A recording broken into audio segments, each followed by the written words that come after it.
Oke, sudah record. Bismillahirrahmanirrahim. Assalamualaikum warahmatullahi wabarakatuh. Waalaikumsalam Waalaikumsalam. warahmatullahi wabarakatuh.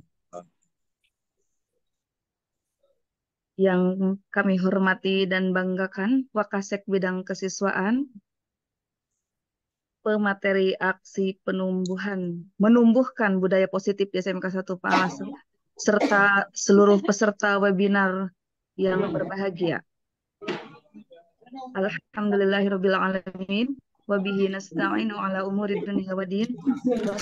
Wassalatu wassalamu ala asrofil anbiya'i wal mursalin wa ala alihi wa sahbihi ajma'in amma ba'du. Alhamdulillah, puji syukur marilah kita panjatkan kehadirat Allah Subhanahu wa taala atas segala limpahan rahmat, taufik dan hidayahnya kepada kita semua sehingga kita bisa berkumpul di majelis ilmu.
Ulang dong.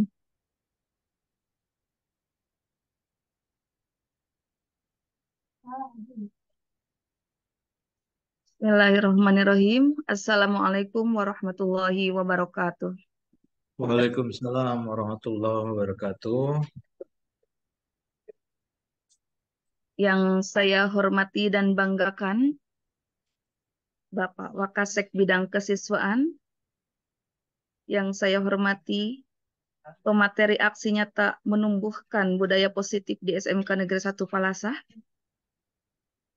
serta Bapak Ibu guru hebat peserta webinar yang berbahagia. Alhamdulillahirabbil alamin wa bihi nasta'inu ala umuri dunya waddin. Wassalatu wassalamu ala asrofil anbiya'il wal mursalin wa ala alihi wa sahbihi ajmain amma ba'du. Alhamdulillah, puji syukur marilah kita panjatkan kehadiran Allah Subhanahu wa taala atas segala limpahan rahmat, taufik dan hidayahnya sehingga kita bisa berkumpul di majelis ilmu dalam kesempatan kali ini. Salawat serta salam marilah kita curahkan kepada Nabi Muhammad Shallallahu Alaihi Wasallam,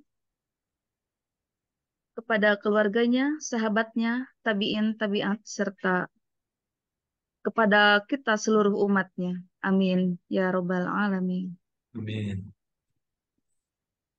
Izinkan saya selaku pembawa acara kali ini menyampaikan susunan kegiatan aksi nyata menumbuhkan budaya positif di SMK Negeri 1 Palasah.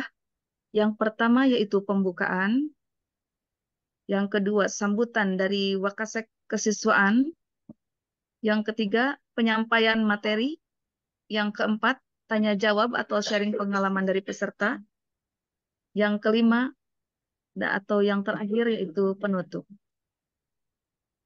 Baiklah hadirin Bapak Ibu guru hebat peserta seminar aksi nyata menumbuhkan budaya positif di SMK Negeri 1 Palasah sekalian.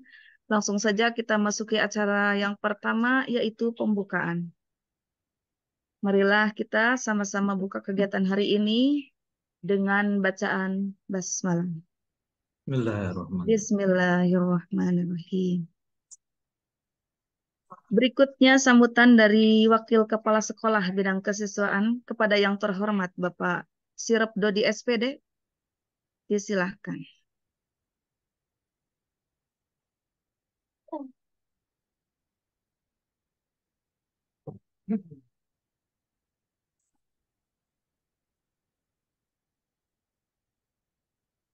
I couldn't.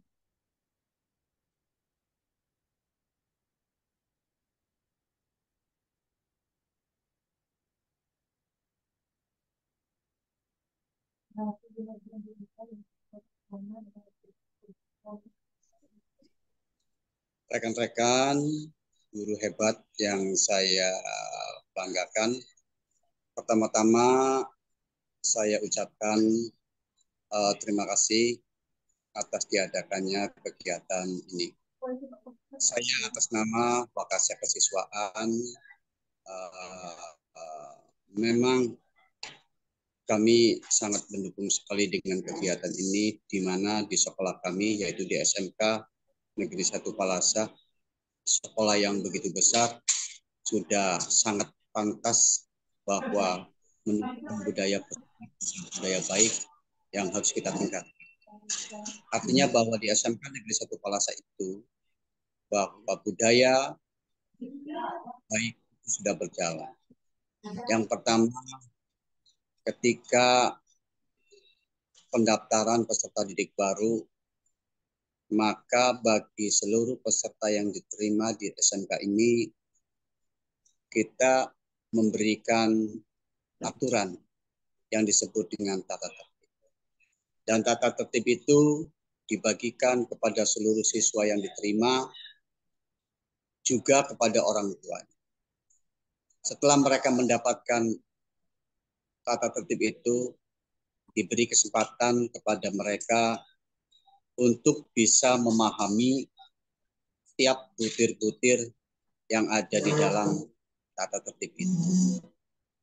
Setelah mereka paham dan mengerti, kemudian orang tua sepakat dengan anaknya, maka orang tua harus menandatangani tata tertib itu yang nanti diberikan kepada pihak sekolah.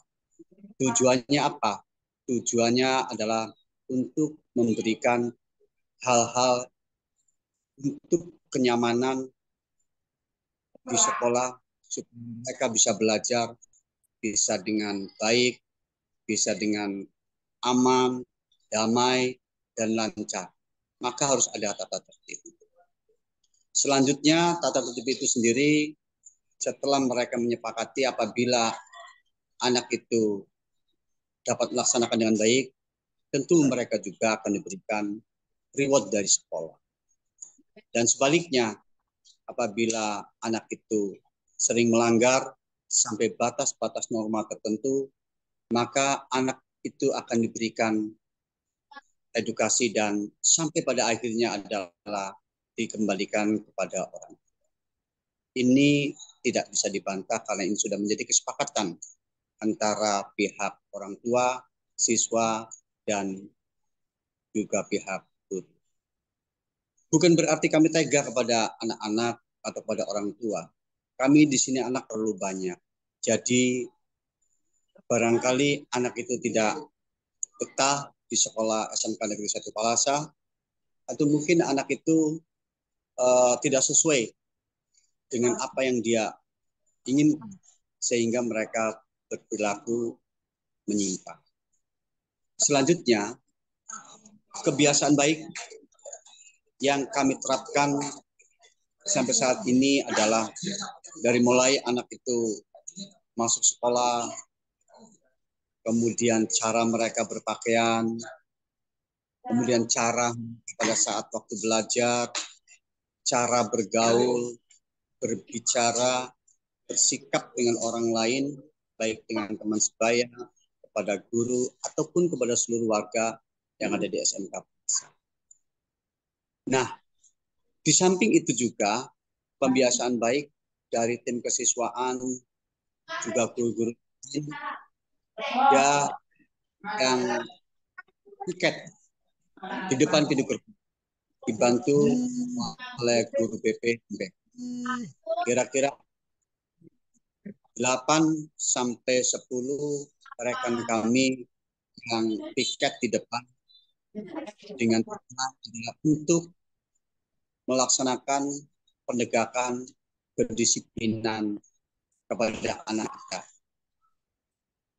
Selanjutnya, di situ BP sangat berperan sekali karena BP yang mungkin lebih mengerti secara keilmuan apabila ada beberapa siswa dianggap tidak sesuai dengan tata tertib, tentu akan diberikan bimbingan dan konseling baik secara berkelompok maupun secara pribadi.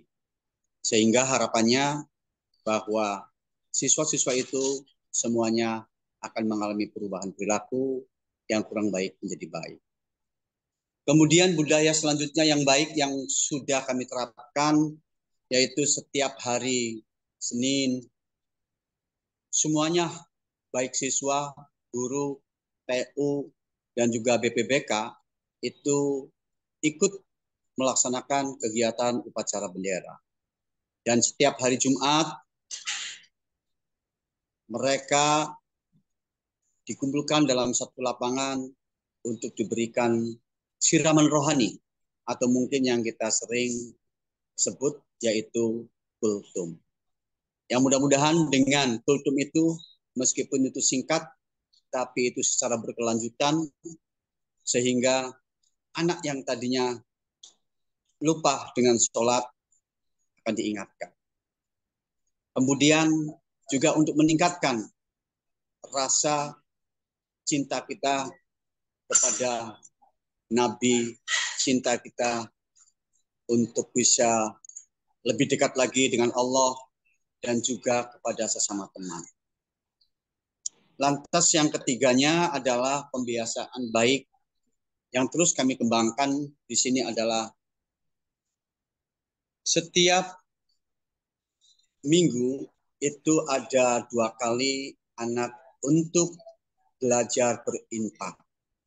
Karena di sekolah kami saat ini sedang pengembangan masjid dari lantai 1 menjadi lantai 2. Jadi anak-anak berinfak 1 minggu 2 kali dalam rangka untuk menumbuhkan rasa emosional, empati, dan cintanya kepada agama yang dia anut, sehingga mereka bisa merubah perilakunya untuk menjadi anak-anak yang lebih baik.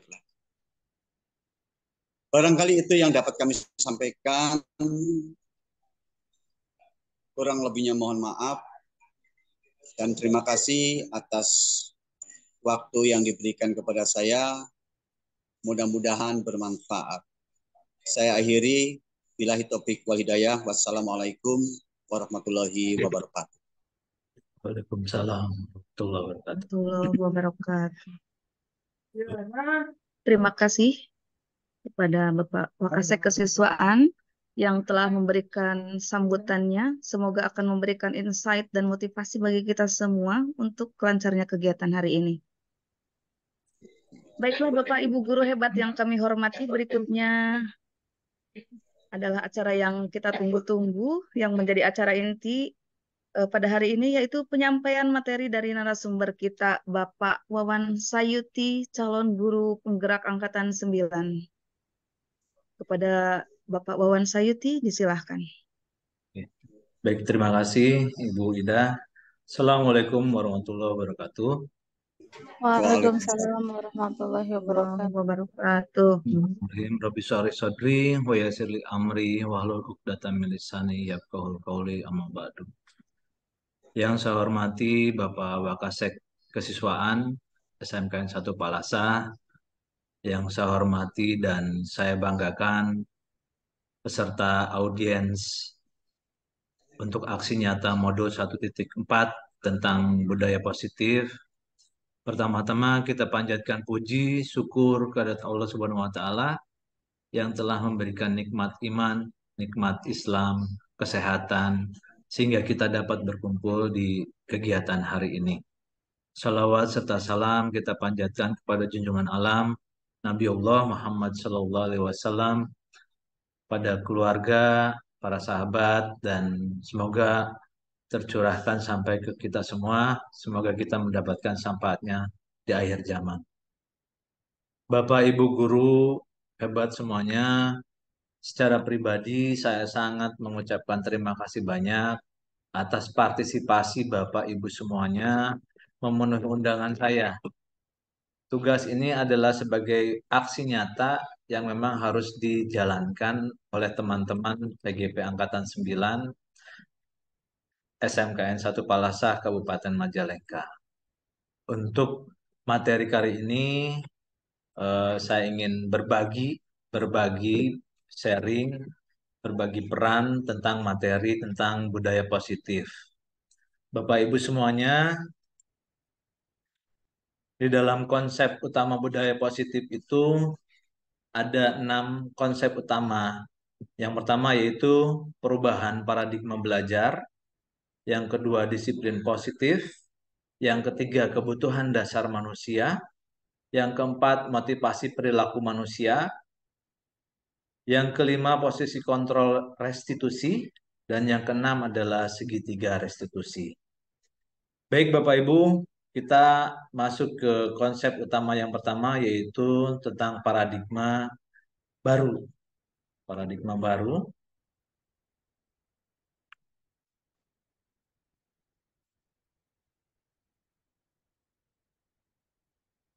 Perubahan paradigma belajar dalam konteks pendidikan telah berkembang seiring waktu, terutama seiring dengan perkembangan teknologi, teori pembelajaran, dan pemahaman tentang bagaimana manusia itu belajar. Beberapa perubahan paradigma belajar yang signifikan dalam pendidikan melibatkan pergeseran fokus dari pendekatan tradisional ke arah pendekatan yang lebih modern dan berorientasi pada pembelajar. Ada beberapa perubahan paradigma belajar yang penting yang mungkin ingin sedikit saya berbagi. Yang pertama adalah dari pendidikan tradisional ke pendidikan berbasis kompetensi. Paradigma pendidikan tradisional mungkin lebih berfokus pada transfer pengetahuan dari guru ke siswa melalui pendidikan formal atau yang biasa kita kenal dengan teacher center. Namun pendidikan modern lebih cenderung ke fokus pada pengembangan keterampilan, pemahaman, dan kompetensi yang relevan dengan dunia nyata. Kemudian yang kedua adalah dari pembelajaran pasif ke pembelajaran aktif. Pembelajaran pasif di mana siswa hanya mendengarkan saja dan mencatat informasi, semakin digantikan oleh pembelajaran aktif, di mana siswa terlihat secara langsung dalam proses pembelajaran melalui diskusi, kemudian membuat proyek, dan berkolaborasi. Yang ketiga, dari pembelajaran individual ke pembelajaran kolaboratif. Paradigma pendidikan telah berubah dari pendekatan berbasis individu ke kolaboratif, di mana siswa diajak untuk bekerja sama dengan rekan-rekan mereka dalam menyelesaikan tugas dalam proses pembelajaran. Yang keempat, dari guru sebagai sumber utama informasi ke guru sebagai fasilitator pembelajaran. Guru tidak lagi hanya sebagai sumber utama informasi, tetapi sebagai fasilitator pembelajaran yang membantu siswa dalam menemukan pengetahuannya sendiri dan mengembangkan pemahamannya sendiri. Yang kelima, dari pembelajaran berbasis instruksi ke pembelajaran berbasis masalah. Pembelajaran berbasis masalah menekankan pada pemecahan masalah di dunia nyata atau solusi, di mana siswa untuk mengidentifikasi dan menyelesaikan masalah yang kompleks. Intinya adalah problem solving. Anak diajarkan untuk bagaimana menemukan jalan keluar dan solusi apa yang masalah yang dihadapinya. Yang keenam, dari pembelajaran seumur hidup. Paradigma belajar telah berkembang untuk mengakui bahwa belajar tidak hanya terjadi di sekolah, tetapi sepanjang hidup. Pendidikan sekarang mempromosikan pembelajaran sepanjang hidup dengan penekanan pada pengembangan keterampilan dan pengembangan sepanjang hayat. Perubahan paradigma belajar dalam pendidikan mencerminkan pemahaman yang lebih baik tentang bagaimana manusia belajar dan menyesuaikan pendekatan pendidikan untuk mendukung perkembangan siswa dalam dunia yang terus berubah. Hal ini juga dipengaruhi oleh teknologi yang terus berkembang, yang memungkinkan metode pembelajaran yang lebih interaktif dan terpersonal. Mungkin dalam konteks perubahan paradigma, dalam konteks Indonesia, yaitu pembelajaran dengan paradigma baru dirancang dengan pembelajaran yang terdiferensiasi dengan kebutuhan dari tiap tahap perkembangan untuk mewujudkan profil pelajar Pancasila. Garis besar dari pembelajaran yang kita rasakan sekarang adalah bagaimana dimensi profil pelajar Pancasila itu masuk ke dalam materi pelajaran. Mungkin seperti yang dilihat bahwa ada 6 dimensi profil pelajar Pancasila. Yang pertama itu adalah kebinekaan global. Bagaimana anak dituntut untuk berpikir lokal dan beraksi global atau act locally, think locally, act globally. Di situ, walaupun ada kearifan lokal yang bisa dipelajari, tapi dia bisa beraksi secara global. Kemudian dimensi yang kedua adalah bergotong royong atau biasa kita kenal kolaborasi. Seperti yang disampaikan oleh Bapak Irwan Syahril, Direktur di Jan GTK, bahwa collaboration is 21st century skill. Bahwa kolaborasi itu adalah skill untuk abad 21. Secara kearifan lokal, Ki Hajar Dewantara sudah mengajarkan kita tentang bagaimana kita bergotong royong. Sebagai local wisdom, gotong royong sudah diterapkan di semua daerah-daerah. Bagaimana kita bergotong royong bekerja sama. Kemudian dimensi yang ketiga yaitu kreatif. Kita menuntut kreativitas anak dengan anak yang seperti tadi untuk mencari problem solving, mencari jalan keluar, memberikan kepercayaan kepada anak. Kemudian dimensi yang keempat yaitu bernalar kritis. Bernalar kritis berarti anak diberikan jembatan untuk bisa berpikir kritis, mengembangkan ide, mengembangkan gagasannya, bagaimana dia kritis melihat situasi yang ada. Itu jembatan kita.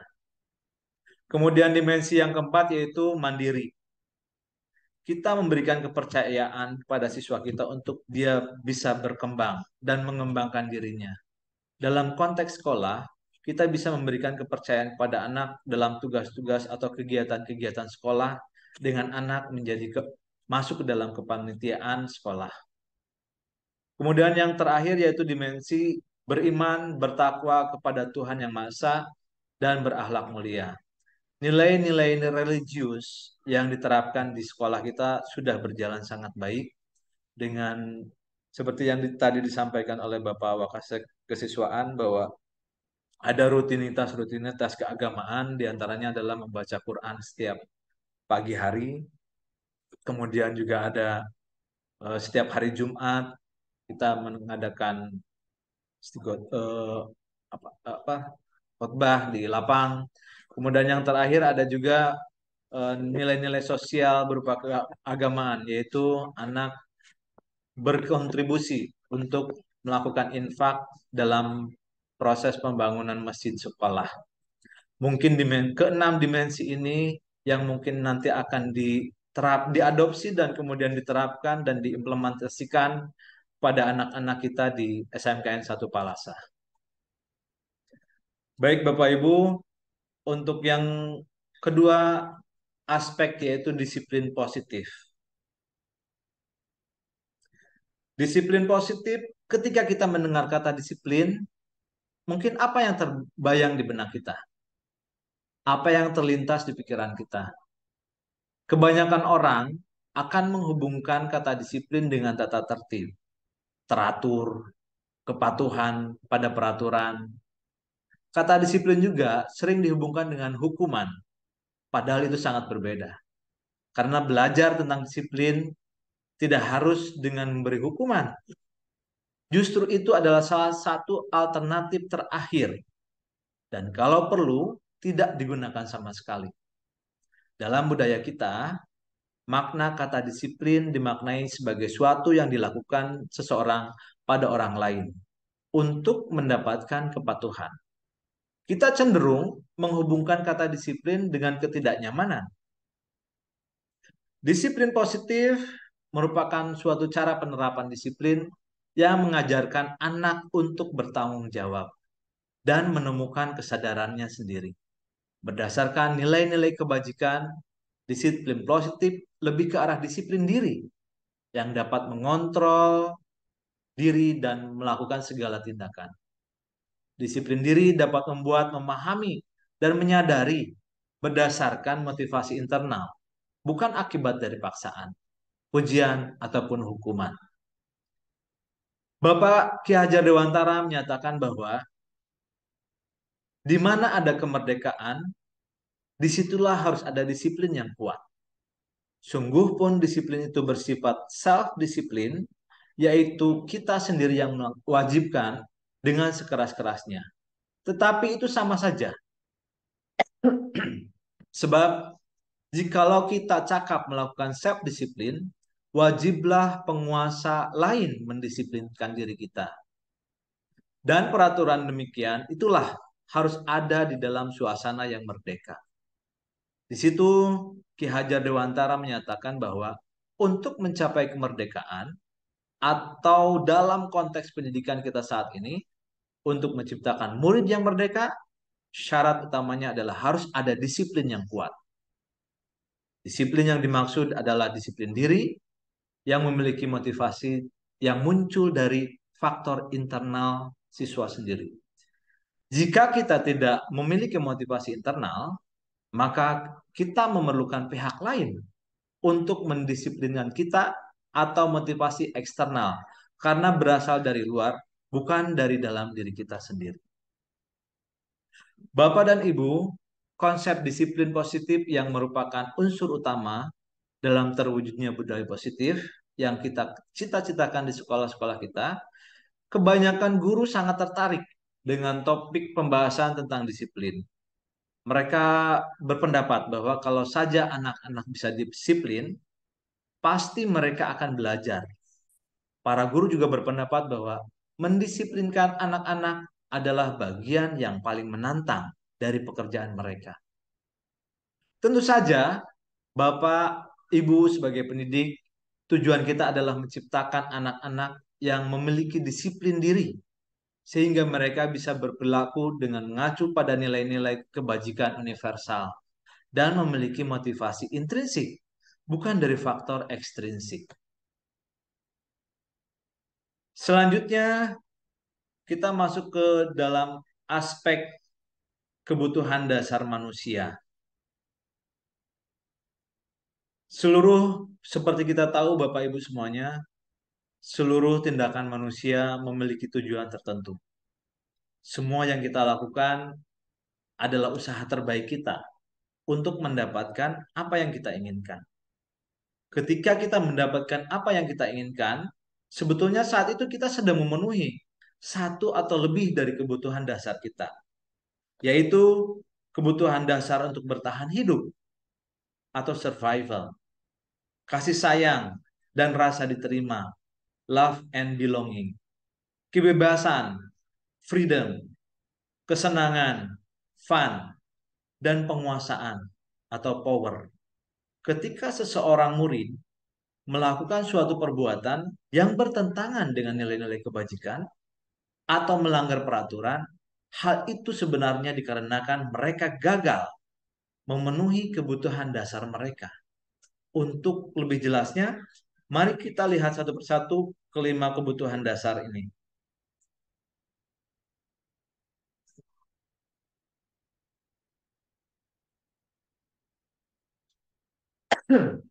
Lima kebutuhan dasar manusia yang ada di slide seperti yang sudah dijelaskan tadi, yaitu pertama adalah bertahan hidup. Di sini ada poin-poin, yaitu makanan contohnya, kemudian pakaian, tempat tinggal, keamanan, dan kesehatan. Yang kedua, kasih sayang dan rasa diterima. Rasa diterima, dipedulikan, berbagi, kerjasama, menjadi bagian dari kelompok, itu masuk ke dalam kasih sayang dan rasa diterima. Kemudian kebutuhan dasar manusia yang ketiga yaitu penguasaan. Di dalam penguasaan itu ada harga diri, keinginan untuk dianggap sebagai bentuk eksistensi diri, memimpin, berprestasi, diakui, ingin didengar, itu masuk dalam konsep dasar manusia dalam penguasaan. Kemudian yang keempat adalah kebebasan. Dalam unsur kebebasan itu ada kemandirian, memiliki pilihan, choice, mencoba hal baru, mampu mengendalikan arah dirinya, masuk ke dalam konsep dasar manusia dalam hal kebebasan. Yang terakhir yaitu kesenangan. Bermain, humor, antusiasme, tertawa, itu masuk ke dalam kesenangan dan masuk ke dalam kebutuhan dasar manusia. Bapak Ibu, untuk lebih memperjelas dari kebutuhan dasar manusia, di sini saya ada studi kasus. Untuk nama dan tempat mungkin bisa fiktif ya. Saya bacakan, Ibu Idah, guru wali kelas 11 TKJ di SMKN swasta, sedang bingung menghadapi ulah salah satu murid di kelasnya yang bernama Joko. Beberapa anak di kelas 11 TKJ telah datang padanya dan mengeluhkan Joko yang sering sekali meminta bekal makan siang mereka dengan paksa. Jika Anda menghadapi situasi seperti Ibu Ida, apa yang Anda lakukan sebagai guru? Menurut Anda, kira-kira apa alasan Joko melakukan hal itu? Jika kita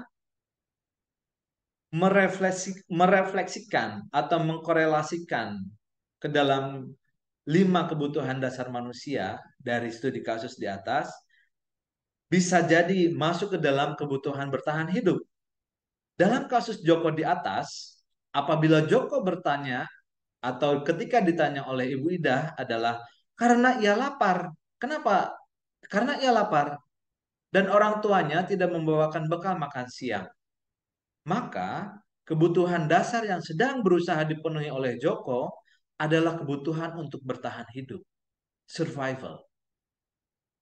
Yang kedua, kasih sayang dan rasa diterima. Dalam kasus di atas, apabila Joko menjawab bahwa alasannya mengambil bekal temannya karena dia merasa senang, temannya jadi memperhatikan dia.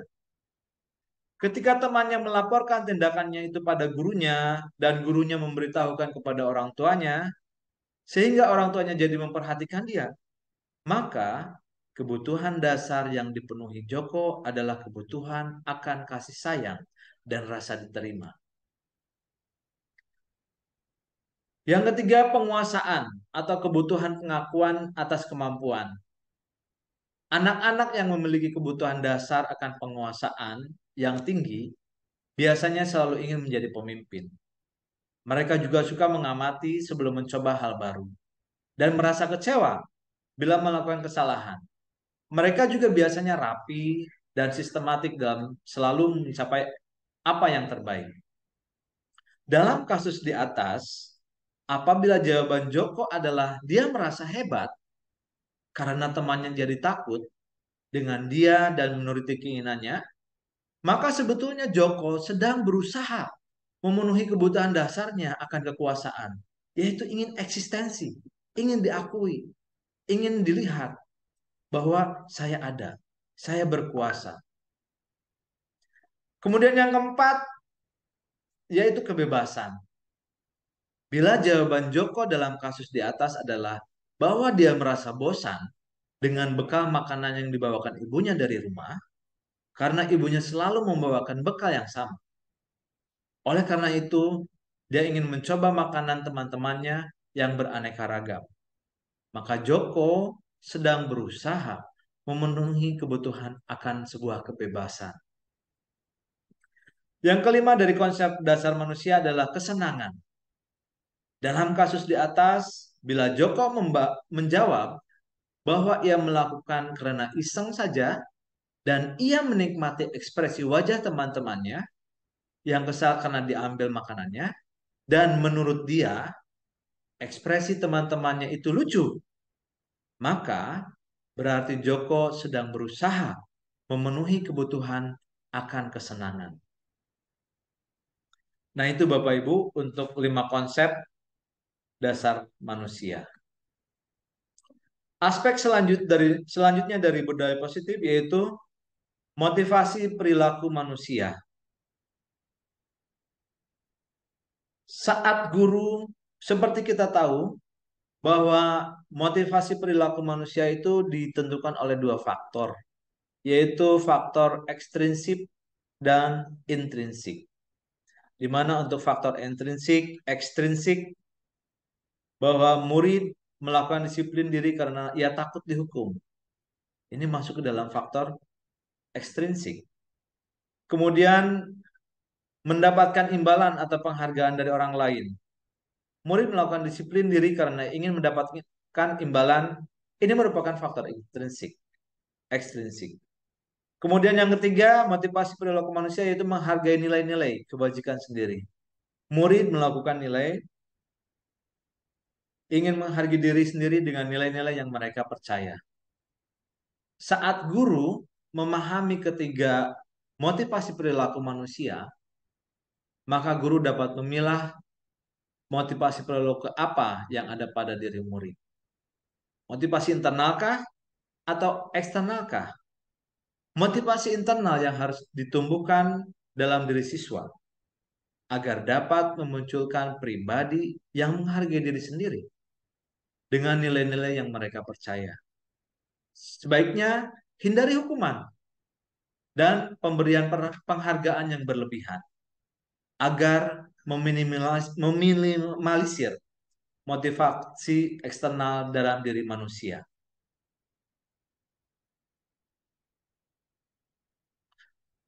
Selanjutnya,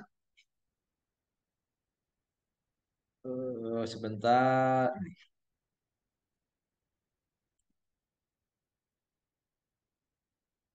Hal yang menarik mungkin bagi saya, dan itu di luar dugaan, bahwa saya mempelajari motivasi perilaku manusia berupa penghargaan. Ternyata penghargaan yang berlebihan akan berdampak kurang baik bagi murid. Di antaranya adalah dapat merusak hubungan.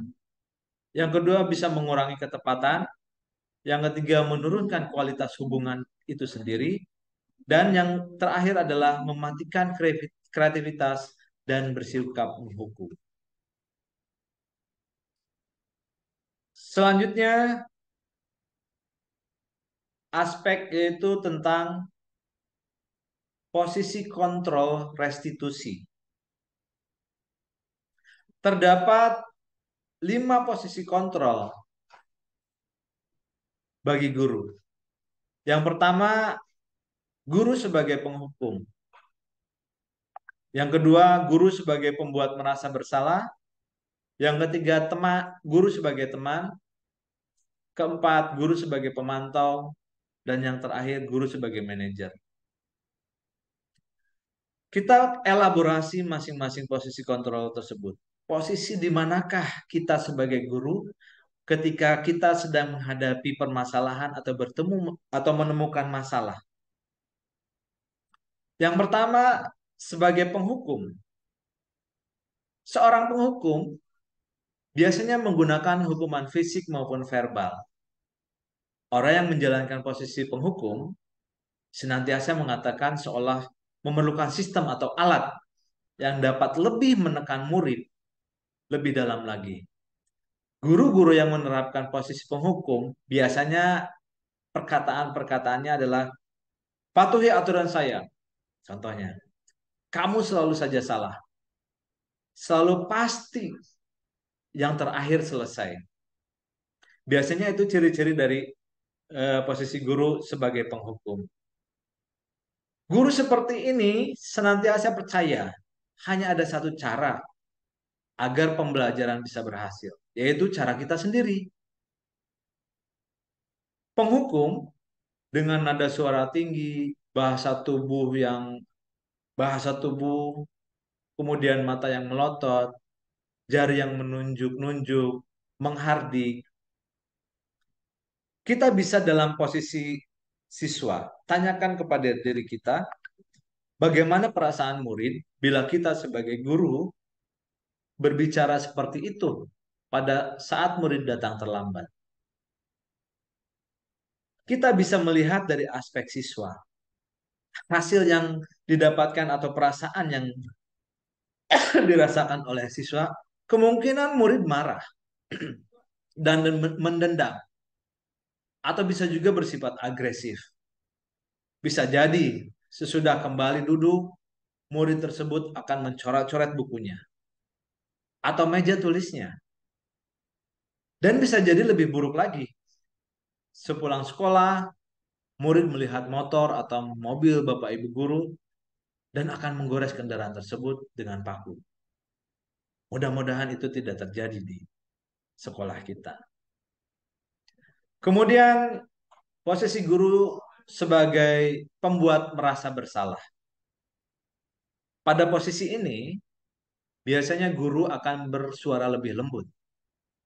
Pembuat rasa bersalah akan menggunakan keheningan yang membuat orang lain merasa tidak nyaman, bersalah atau rendah diri.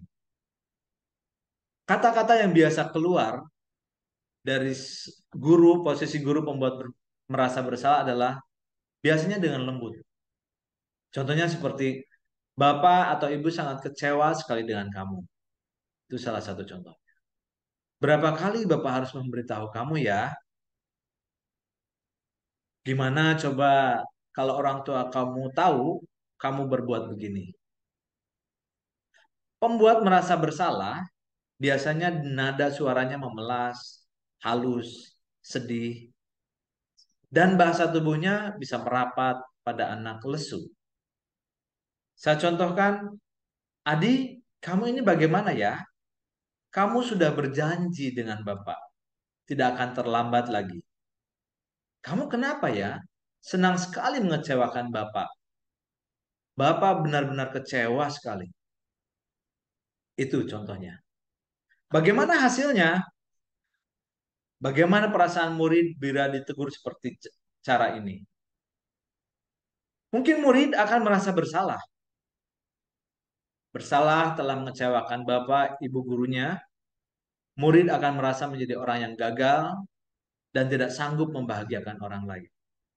Kadangkala sikap seperti ini lebih berbahaya dari sikap penghukum karena emosi akan tertanam rapat di dalam.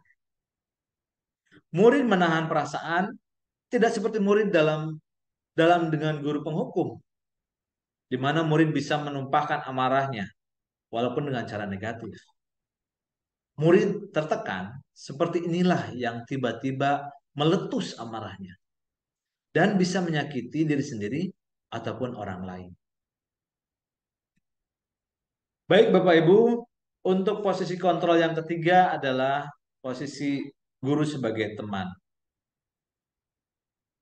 Baik, sebelum kita masuk ke pembahasan selanjutnya, saya ingin ice breaking dulu ya, Bapak Ibu. Nah, ice breaking dulu. Saya punya, kita melatih logika dan eh, pemahaman terhadap sebuah pernyataan. Nah, nanti ada hadiahnya nih, yang bisa menjawab berikan satu coklat, ya satu coklat. Nah, oke, baik Bapak nih. Baiklah. Siap, Ya, siap. oke.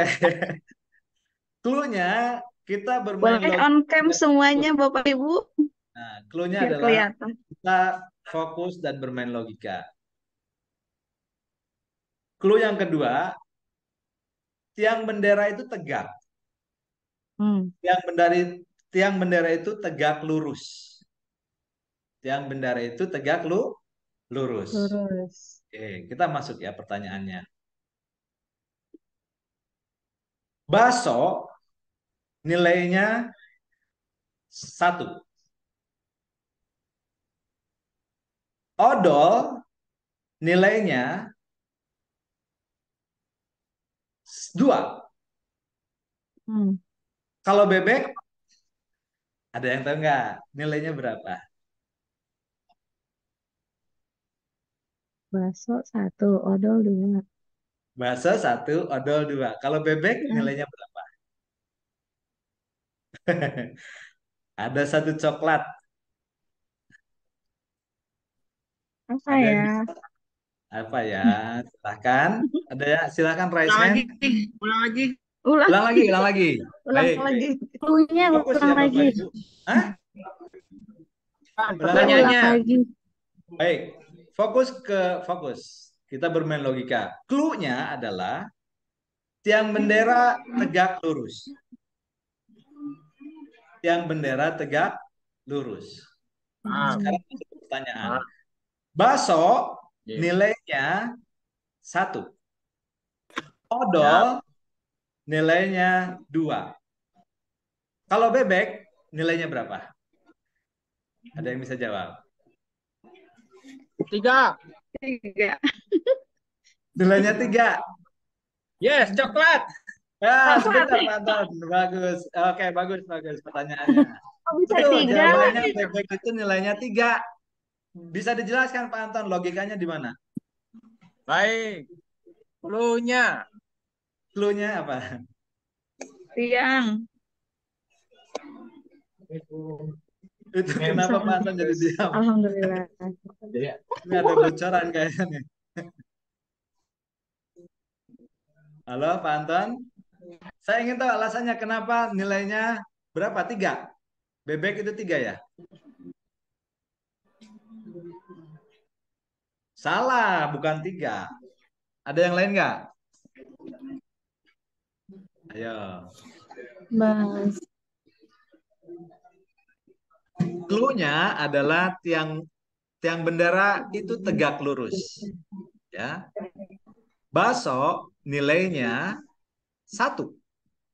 Odol nilainya 2. Kalau bebek nilainya berapa?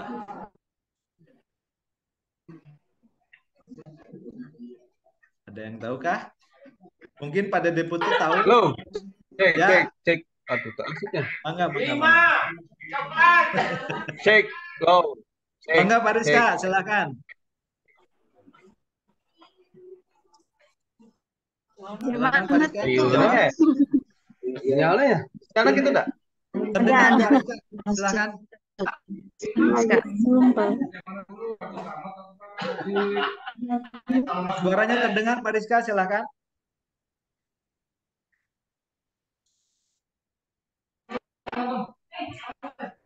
Angus nih. Angus. Angus. Ayo Angus Pak ya. Rizka, keburu angus ntar. Ini Bu Citra orang kimia nih, harusnya logikanya jalan. Bisa diulang. Angus ya. Oke. Clue-nya adalah tiang bendera tegak lurus, tegak lurus. Baso nilainya 1. Yang tegak lurusnya berapa? 1. 1. Betul. Kalau bebek yang tegak lurusnya berapa? 5. B, E, B, E, K. K. 5 berarti. Ya, Berarti benar 5 ya. orang. Benar 5. Saya yang benarnya kan petunjuknya, clue-nya. Clue-nya Jadi kan setengah tegak elang lurus. sama Rizky. Tegak lurus ya. Ya, Tegak maksudnya lurus. menjelaskan. Oke, cukup Betul, ya Ibu-ibu. 5. Ini sedikit untuk mencairkan Jadi suasana. siapa yang dapat coklat? Jadi coklatnya untuk saya sendiri berarti ya. Oke, terima kasih. Baik, Bapak Ibu kita lanjutkan. Tadi sampai mana posisi kontrol sebagai teman ya? Teman. Eh, guru pada posisi ini tidak akan menyakiti murid. Namun akan tetap berupaya mengontrol murid melalui persuasi atau ajakan. Posisi teman pada guru biasanya negatif ataupun positif. Positif di sini berupa hubungan baik yang terjalin antara guru dan murid. Guru di posisi teman menggunakan hubungan baik dan humor untuk mempengaruhi seseorang. Mungkin mereka akan berkata seperti ini. Ayo bantulah demi Bapak ya. Atau juga ayo ingat, tidak bantuan Bapak selama ini. Kemudian yang ketiga, ya sudah kali ini tidak apa-apa. Nanti Bapak bantu bereskan. Itu posisi guru sebagai teman. Hal negatif dari posisi teman adalah bila suatu saat guru tersebut tidak membantu, maka murid akan kecewa dan berkata, saya pikir Bapak teman saya. Murid merasa dikecewakan dan tidak mau lagi berusaha. Hal yang mungkin timbul adalah murid hanya akan bertindak untuk guru tertentu saja dan tidak untuk guru lainnya. Murid akan tergantung pada guru tersebut. Kemudian yang keempat yaitu guru sebagai pemantau. Memantau berarti mengawasi. Pada saat kita mengawasi, kita bertanggung jawab atas perilaku orang-orang yang kita awasi. Posisi pemantau berdasarkan pada peraturan-peraturan dan konsekuensi. Dengan menggunakan sanksi konsekuensi, kita dapat memisahkan hubungan pribadi kita dengan murid. Sebagai seorang yang menjalankan posisi pemantau. Seorang pemantau sangat mengandalkan perhitungan, catatan, data yang dapat digunakan sebagai bukti atau perilaku seseorang. Posisi ini akan menggunakan stiker, slip catatan, daftar cek, seperti itu. Di sini akan ada contoh untuk guru sebagai pemantau. Biasanya nada suaranya datar, bahasa tubuh yang formal. Contoh percakapannya mungkin kurang lebih seperti ini. Adi, tahukah kamu jam berapa kita memulai? Tahu Pak, kamu terlambat 15 menit. Apakah kamu sudah tidak konsekuen? Si yang dilakukan bila terlambat. Paham Pak, saya harus tinggal di kelas pada jam istirahat, nanti mengerjakan tugas ketertinggalan saya. Guru, ya benar, nanti pada saat jam istirahat, kamu harus tinggal di kelas untuk menyelesaikan tugas yang tertinggal tadi. Saya tunggu. Bagaimana perasaan murid diperlakukan seperti ini?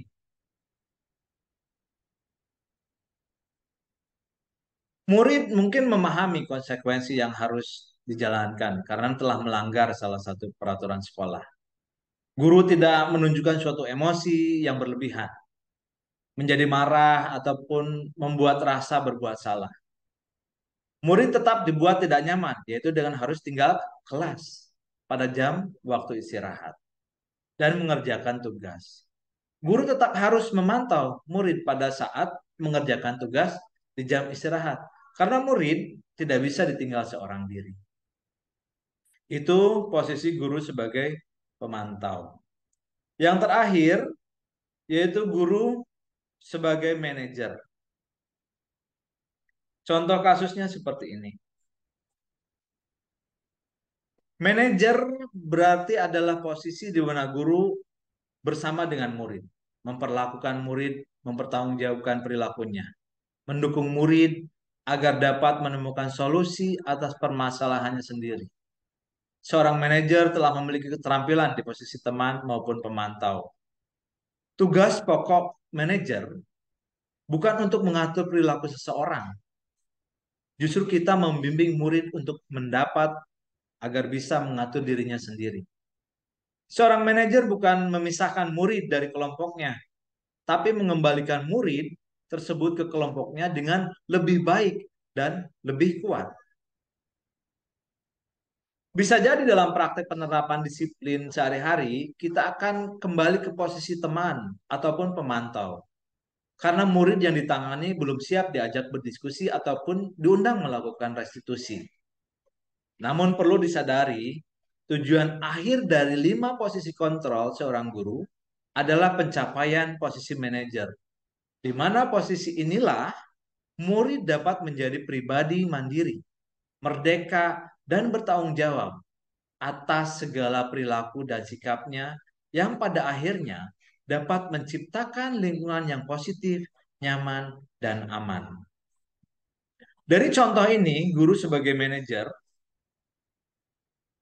di sini ada teks yang memang percakapan tentang manajer. Pada posisi manajer, maka suara guru sebaiknya tulus, tidak perlu marah, tidak perlu meninggikan suara, apalagi menunjuk-nunjuk ke jari murid. Berkacak pinggang, atau bersikap seolah-olah menyesal. Tampak sedih sekali akan perbuatan murid, ataupun bersenda gurau, menempatkan diri sebagai teman murid. Fokus saja, fokus ada pada murid. Bukan untuk membahagiakan guru atau orang tua. Murid sudah mengetahui adanya suatu masalah dan sesuatu perlu terjadi. Bila guru mengambil posisi pemantau, guru akan melihat apa konsekuensi, apa peraturannya. Namun pada posisi manajer, guru akan mengembalikan tanggung jawab pada murid untuk mencari jalan keluar permasalahannya, tentu dengan bimbingan guru. Di antara kelima posisi kontrol tersebut, sebaiknya guru menggunakan posisi kontrol sebagai manajer. Sebagai manajer, guru berbuat sesuatu bersama murid untuk mempertanggungjawabkan perilakunya dan mendukung murid agar dapat menemukan solusi atas permasalahannya sendiri. Posisi manajer mengacu pada restitusi yang dapat menjadikan murid sebagai manajer bagi dirinya sendiri, sehingga tercipta identitas positif atau berhasil pada diri murid. Saya secara jujur menyadari bahwa posisi kontrol yang biasa saya lakukan adalah sebagai penghukum dulu. Efeknya, saya selalu diliputi perasaan bersalah. Perasaan bersalah, kemudian agak sedikit pusing ketika marah-marah. Itu mungkin langkah-langkah yang saya lakukan dulu. Tapi tidak ada salahnya untuk kita belajar dan mau berubah. Baik Bapak Ibu, selanjutnya yaitu tentang segitiga restitusi. Segitiga restitusi dalam penyelesaian masalah guru yang berperan sebagai manajer. Jadi ketika kita sudah masuk ke dalam posisi manajer, maka kita bisa melakukan dengan segitiga restitusi. Yaitu tahapan segitiga restitusi adalah pertama, menstabilkan identitas.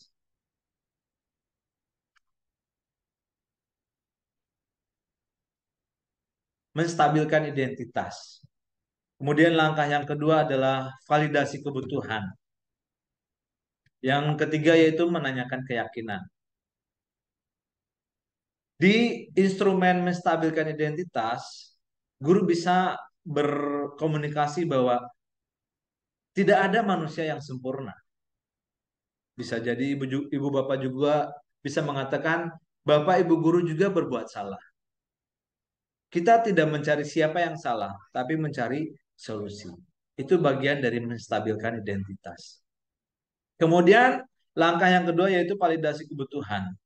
Seseorang tidak pernah mengambil pilihan terburuk. Yang kedua, seseorang bisa melakukan hal yang lebih buruk. Kemudian yang ketiga, menanyakan keyakinan. menanyakan nilai-nilai kebajikan individu, berbicara dengan tenang, tidak menyalahkan. Itu langkah-langkah dari segitiga restitusi. Dalam proses menciptakan budaya positif, bagaimana seharusnya kita melakukan kolaborasi antara pihak sekolah, orang tua, kemudian lingkungan. Jangan hanya dilakukan di kelas ataupun sekolah saja, namun juga ada kerjasama dengan pihak orang tua untuk pelaksanaan budaya positif di rumah, agar menjadi sebuah kebiasaan atau karakter saat berada di lingkungan sekolah ataupun di lingkungan manapun. Nah, Bapak Ibu semuanya, eh, ini materi yang bisa saya sampaikan tentang budaya positif. Mungkin dari Bapak Ibu mempunyai pengalaman tentang bagaimana cara menangani anak yang pernah dilakukan di sekolah. Bangga Bapak Ibu semuanya.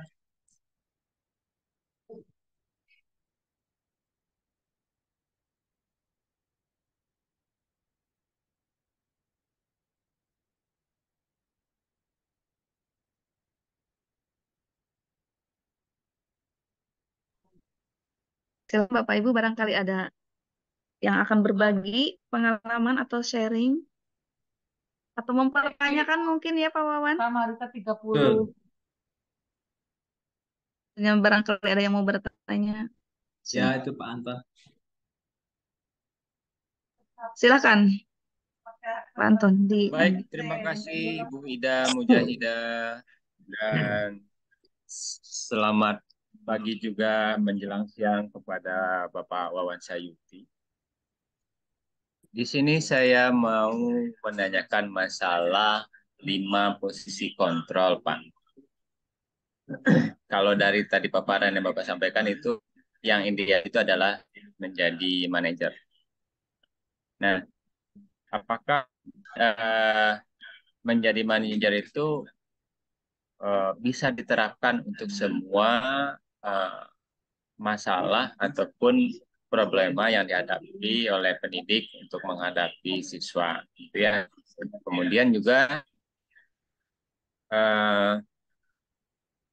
posisi kalau menurut saya pribadi sendiri berdasarkan pengalaman untuk di posisi manajer itu bukan sulit ya, cuman memang tidak tergantung dari situasi yang kita hadapi gitu atau masalah yang dihadapi. Mungkin kalau pengalaman pribadi lebih banyak ke posisi teman gitu ya, meskipun mungkin ada kekurangannya di mana tadi katanya ada kelemahannya gitu ya, kalau tidak salah dengar. Nah, ya, apakah semua 5 posisi kontrol itu bisa dikombinasikan atau hanya kita posisi sebagai manajer saja, atau bisa kombinasi misalkan di saat-saat tertentu dalam menghadapi masalah di awal posisi kemudian sebagian terakhir sebagai teman. Nah, apakah itu mungkin? Begitu. Terima kasih. Baik, terima kasih Pak Antonio Tanjung. Bisa langsung direspon Pak Wawan, silakan. Baik, terima kasih Pak Antonio Tanjung atas pertanyaannya. Ini sebatas sharing saja ya Bapak. Di 5 posisi kontrol itu memang saya di presentasi saya yang saya sampaikan Nah, ya. Baik, kita lanjutkan. Terima kasih atas pertanyaan Pak Anton. Prinsipnya dari 5 posisi kontrol tersebut memang posisi kontrol yang terbaik. Jika kita penghukum, berarti ada konsekuensi-konsekuensi yang akan dihadapi. Baik dari ke kita sebagai guru dan juga sebagai murid. Kemudian posisi yang kedua bisa jadi pembuat merasa bersalah, teman, pemantau, manajer. Memang posisi yang terbaik itu yang manajer Pak Anton.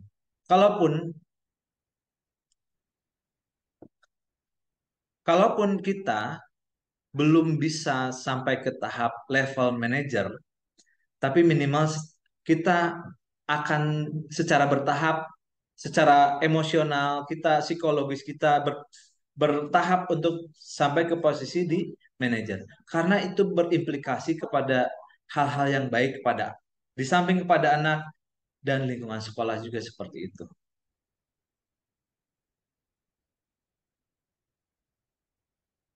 Mungkin itu Pak Anton jawaban dari saya. Oke, Tahap baik. Yang Terima kasih. berikutnya tadi ada pertanyaan lagi Pak Wan, katanya apakah posisi kontrol guru itu bisa dikombinasikan atau hanya satu per satu? Mungkin begitu ya Pak Anton maksudnya. Diaplikasikan dalam eh, kehidupan nyata mungkin. Bisa Baik. dikombinasikan atau hanya tunggal saja satu-satu aja gitu. Ya, biasanya kan ada bisa juga sebetulnya. Kalau menurut saya bisa juga ketika manajer dikombinasikan dengan teman. Ya, yang kira-kira efek dari daya rusaknya itu atau daya apa negatifnya itu kecil. Bisa jadi manajer dengan teman, manajer dengan pemantau. Tapi ketika tidak bisa juga manajer itu di combine dengan penghukum karena efek efek dari negatif penghukum itu memang ke psikologis anak biasanya, Pak Anton. Tuh.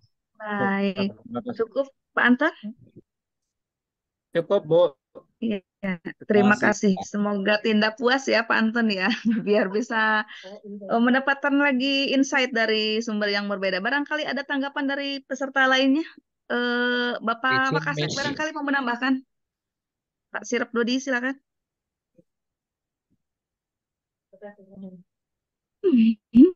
Ada tambahan Pak? Mangga.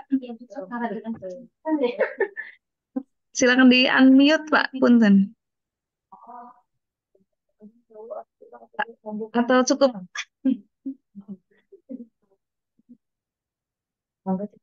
Bapak Ibu hebat. Apakah cukup untuk sesi tanya jawab dan sharing insight? Miss, izin berkomentar. Oh iya, silakan Pak Dede Putu, silakan. Ya. Assalamualaikum warahmatullahi wabarakatuh. Waalaikumsalam. Warahmatullahi wabarakatuh. Terima kasih kesempatan yang diberikan. Menanggapi tadi terkait dengan fungsi kontrol yang ada beberapa itu, terkadang pengalaman saya di TKJ ya, ada saatnya kita berperan bahkan di semua peran itu seperti itu. Hanya memang boleh jadi tidak agak kesulitan bagi kita untuk memerankan beberapa fungsi kontrol itu pada saat yang sama begitu ya. Karena tidak akan menjadi ambigu buat kitanya. Kita tuh sebagai apa begitu ya. Tapi saya berpendapat bahwa memang kita walaupun di lembaga pendidikan fungsi penindakan itu memang harus ada begitu. Tapi oleh orang yang memang tidak memang difungsikan untuk penindakan gitu ya. Contoh misalkan kalau di di apa namanya di kehidupan sehari-hari ada tugasnya yang penindakan yaitu yang melanggar peraturan yang berlaku. Contoh misalkan ada Satpol PP gitu ya, dia menindak kalau ada penyakit masyarakat yang terjadi kemudian dia tindak, setelah itu kan dilanjutkan kepada pihak yang memang seharusnya memproses kejadian itu. Nah, maka di sekolah saya kira juga harus ada orang yang berfungsi atau eh, badan yang berfungsi untuk penindakan itu. Karena walau bagaimanapun bahwa anak pada saat melakukan eh, pelanggaran tata tertib yang harus diyakinkan kepada anak bahwa anak itu melanggar. Kalau dia tidak merasa melanggar, maka itu menjadi sesuatu yang eh, biasa buat dianya. Oleh karenanya, sebagai kita pendidik ya, bahwa mengingatkan anak melakukan pelanggaran itu menjadi sesuatu yang penting. Bahwa kemudian selanjutnya mau diapakan itu bergantung kepada bergantung kepada kesalahan atau pelanggaran apa yang dia lakukan. Yang yang yang penting bagi kita bahwa anak tetap terjaga kedisiplinannya, anak mengakui bahwa itu kesalahan dan karena kesalahan itu maka ada proses perbaikan. Nah, proses perbaikan itu dilakukan oleh pihak lain, sehingga yang pengalaman saya boleh jadi setiap kita pernah mengalami di semua fungsi kontrol itu, pernah menindak, pernah sebagai teman begitu ya. Karena memang terkadang pengalaman saya salah satunya misalkan pada saat anak di kelas 10 bulan Agustus ya, itu sudah loncat pagar dan sebagainya ya, seperti itu. Kemudian kita dekati, kita bahkan saya sampai lulus ya, menghadirkan rasa orang tua, kemudian yang itu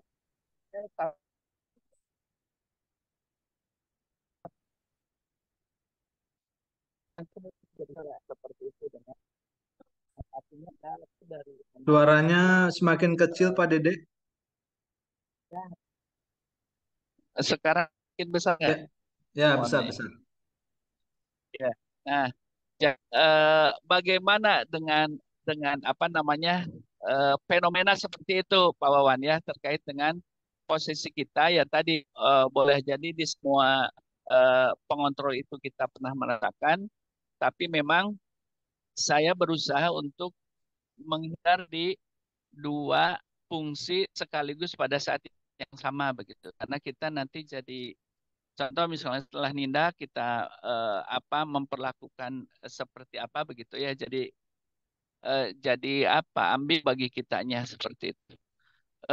Mungkin itu pengalaman dan pendapat saya. Mohon komentarnya Pak Wan dari narasumber. Baik, terima kasih Pak Dede Putu. Silakan Pak Wawan. Bisa disimpulkan, Mem? Tadi suaranya kecil jadi saya kurang.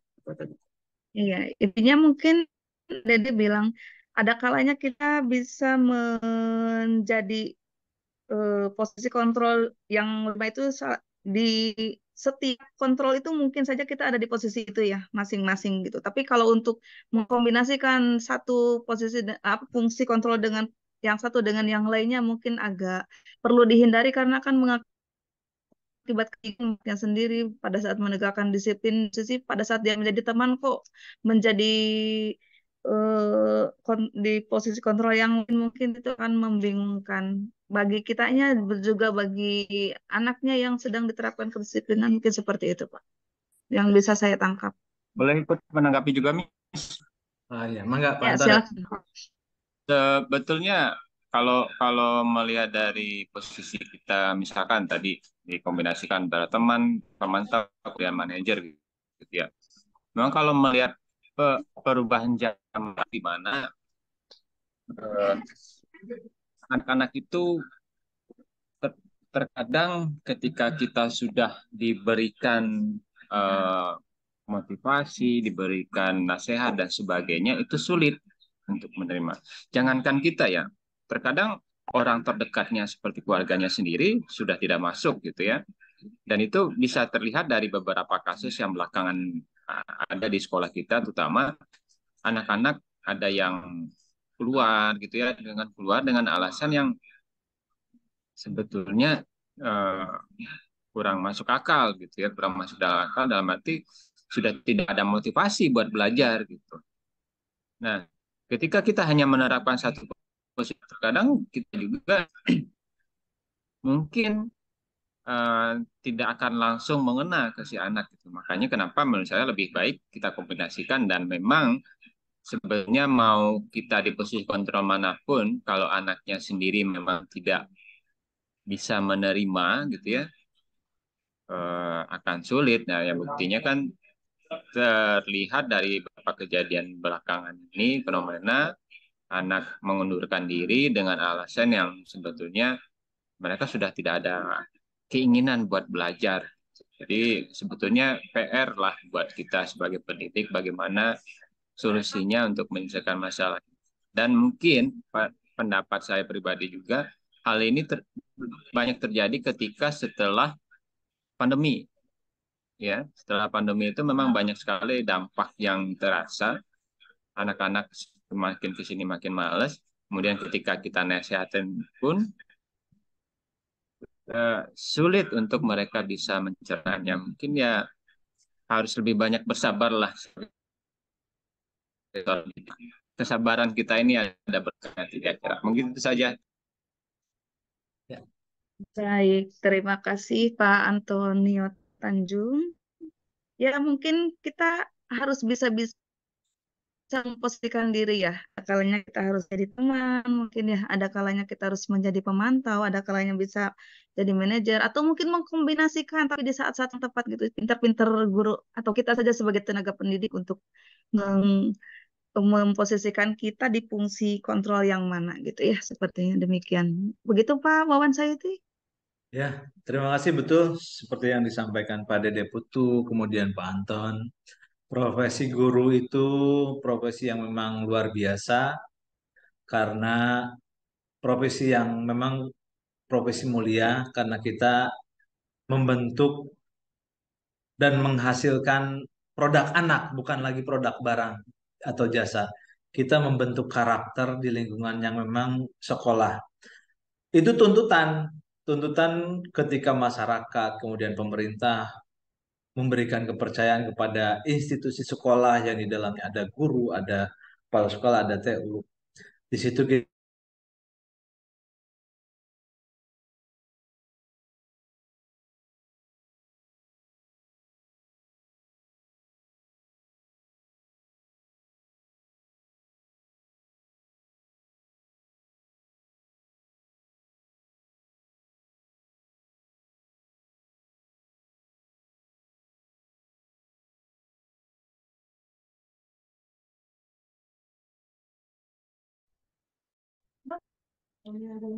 Silakan dilanjutkan Pak Wawan.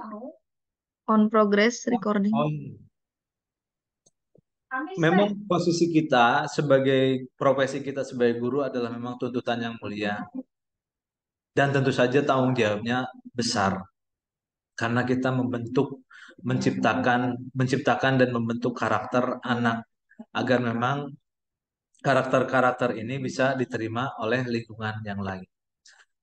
Dalam posisi kontrol ini mungkin semuanya adalah berproses.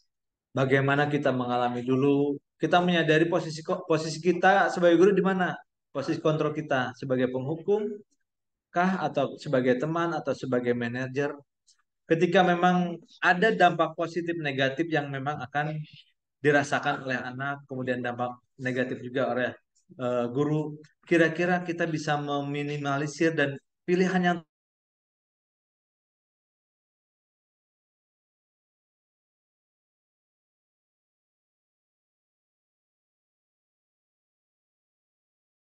Artinya ini sudah cukup. Mungkin ya Pak Wawan ini agak ada banyak hambatan tentunya. Waktu kurang mencukupi, mohon maaf Bapak Ibu guru hebat sekalian. Sepertinya kita akan akhiri saja. Mudah-mudahan insight dan sharing dari Pak Wawan dapat memberikan apa ya, inspirasi buat kinerja kita di sekolah kita, terutama untuk upaya meningkatkan kedisiplinan anak-anak. Terima kasih untuk Bapak Wakasek Kurikulum yang telah berkenan, mohon maaf, Bapak Wakasek Kesiswaan, maaf, yang telah berkenan mengikuti kegiatan hari ini. Terima kasih juga untuk peserta Bapak Ibu guru hebat, peserta SAR yang diselenggarakan oleh aksi nyata penggerak angkatan 9 Bapak Wawan Sayuti. Mari kita tutup hari ini. Alhamdulillah. Demikian susunan acara hari ini. Mohon maaf atas segala kekurangan. Dokumen sesi foto. Mohon maaf. Iya, iya, iya. Terima kasih. Terima kasih Ibu Haja Cici mengingatkan. Ada sesi foto ya. On dulu semuanya, silakan.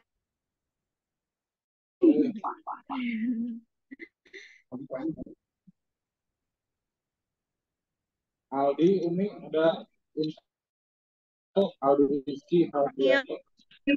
Enggak ada.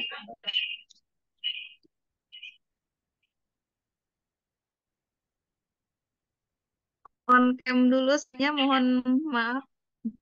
Pak Guru hebat sekalian. Nawi, kemarin deh, soal Iya. Bapak Nanawiana, silakan. Silakan dibuka Bapak Ibu kameranya supaya kita bisa berfoto oke, bersama. siap. Oke, Pak Ibro sudah keluar. Pak Nana Wihana, Bu Citra dibuka Bu kameranya.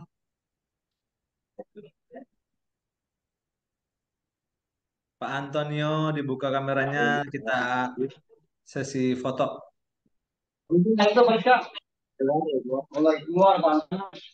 Oh ya, ya udah kita mulai saja ya sesi fotonya.